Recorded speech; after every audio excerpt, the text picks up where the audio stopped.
Hi guys, Righteous Framer here, bringing you your dose of truth for the day. And that is this: the human mind can accept absurdity, evil, and wrong as long as you give it to it in small doses. You will accept bad behavior, you will accept maltreatment as long as it is dosed out to you in small doses. And I'm here to tell you that that's not right. You should no longer do that.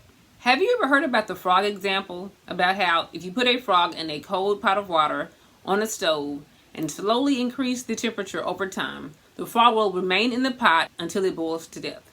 The same thing happens with us. You can put us in the most inhumane situations. And if you do evil to us over time, bit by bit, slowly but surely, we will remain in the situation until it kills us. It's the death of 1,000 paper cuts.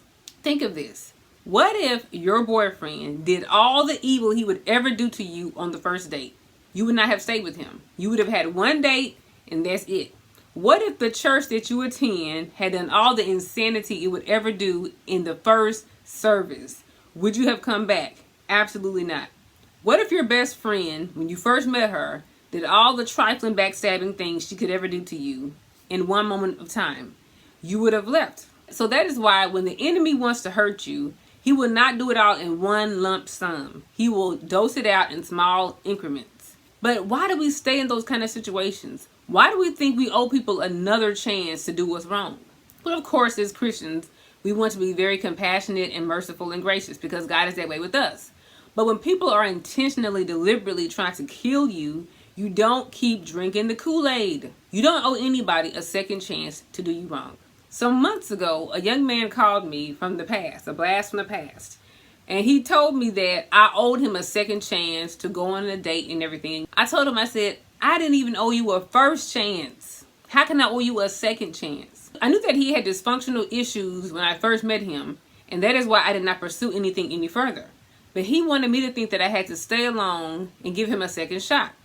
Listen, you do not have to give a child the entire game to know at tryouts that they don't qualify for the varsity team. The enemy knows that if he were to hurt you all at one lump sum, you would pray to God, you would fast, you would run, you would pray.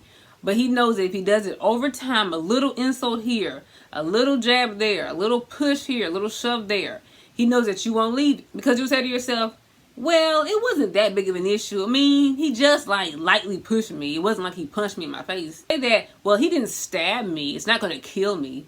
But what's going to happen is that you're going to die the death of 1,000 paper cuts. That means 1,000 little jabs, 1,000 little insults, 1,000 little things said behind your back. You have that one friend that keeps on saying little things like, oh, you like that little job, don't you? Oh, you got you a little man, don't you?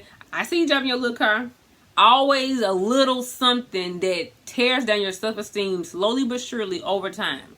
And you wake up years later being like, why do I feel so drained? Why do I feel so tired? No one has stabbed me. Nobody has punched me. But you'll realize too late that you were dying because you were bleeding through 1,000 paper cuts. That stuff adds up, guys. Think of it this way. If I had a whole evil pizza, 12 slices, and I decided to give you one slice in January, another slice in February, another slice in March, so forth and so on, you wouldn't really feel the impact until it was too late.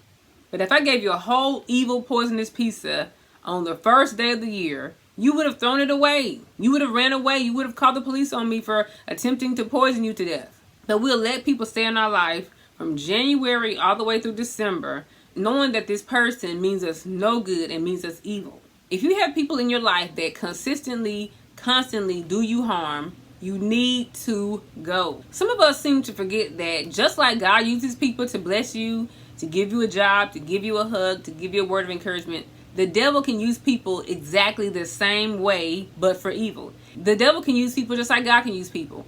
And the devil uses more people than God does. How many people in your circle are being used of the devil to bring you negative news, negative reports, to tear you down and to discourage you? And the thing about it is that they may not even know that they're being used of the enemy. They think, that's just the way that I am. I've always been like that. I got Indian in my blood. You've heard that before. But at the end of the day, everybody ain't finna keep putting up with, that's just the way I am.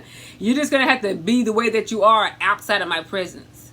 I'm not going to tolerate people in my circle, in my atmosphere, in my realm that are going to constantly tear me down. That doesn't mean that you only can have people around you that tell you what you want to hear. What I'm saying is that you don't need people to constantly tell you that your hair looks bad, your makeup looks bad, your clothes look bad, your body looks bad, your man looks bad, your job is bad, your school is bad. Why did you need all that? Especially if when you tell them the same thing, they can't take it. If you can't take it, don't dish it. So you guys, if you are courageous, I'm going to ask you to do this. I'm going to ask you to confront the evil in your life. If people are doing evil things to you, you either need to confront them or you need to avoid them. But do not let them continue to come in and poison you. They're constantly pouring little drops of poison into your cup. And a little poison over a long period of time, or even a short period of time, will eventually kill you. You have the choice. Choose today to live. Thanks for watching, guys. Bye.